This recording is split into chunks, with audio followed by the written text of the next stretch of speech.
Hello மக்கா, இன்றைக்கி வீடியோவில் நம்ம என்ன பார்க்க போகிறோன்னா, மதுரை பக்கத்தில் உள்ள ஒத்தக்கடையில் உள்ள யானமலை பாலதண்டாயுதபாணி கோயிலில் கந்தசஷ்டி விழாவை தான் பார்க்க போகிறோம். இவங்க 92 வருஷமாக இந்த கந்தசஷ்டி விழா நடத்திட்டு வர்றாங்க.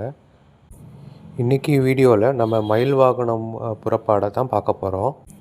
அடுத்த திங்கட்கிழமை விமர்சையாக இவங்க சூரசம்ஹாரமும், அடுத்து செவ்வாய்க்கிழமை திருக்கல்யாணமும் இருக்குது இங்கே. நீங்கள் இந்த கோயிலுக்கு இதுக்கு முன்னாடி போயிருக்கீங்களா? போயிருந்தால் கமெண்ட் பண்ணுங்கள்.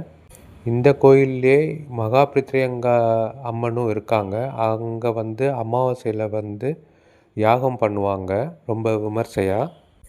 யாரெல்லாம் கந்தசஷ்டி விரதம் இருக்கீங்கன்ட்டு சொல்லுங்கள். உங்களுக்கு பிடிச்ச முருகன் கோயிலையும் கமெண்ட் பண்ணுங்கள் மக்களே. நல்லா ஜில்லுன்னு காற்றுலேயும் சின்னதாக மலையிலையும் சாமி உலா நல்லா நடந்துச்சு. சாமி புறப்பாடு கோயிலில் இருந்து ஃபேமஸ் யோக நரசிம்மர் கோயில் வரைக்கும் போயிட்டு சாமி ரிட்டன் வந்துச்சு. இந்த வீடியோ பிடிச்சிருந்தா ஒரு லைக்கு, சப்ஸ்கிரைப் பண்ணிட்டு போங்க நண்பர்களே.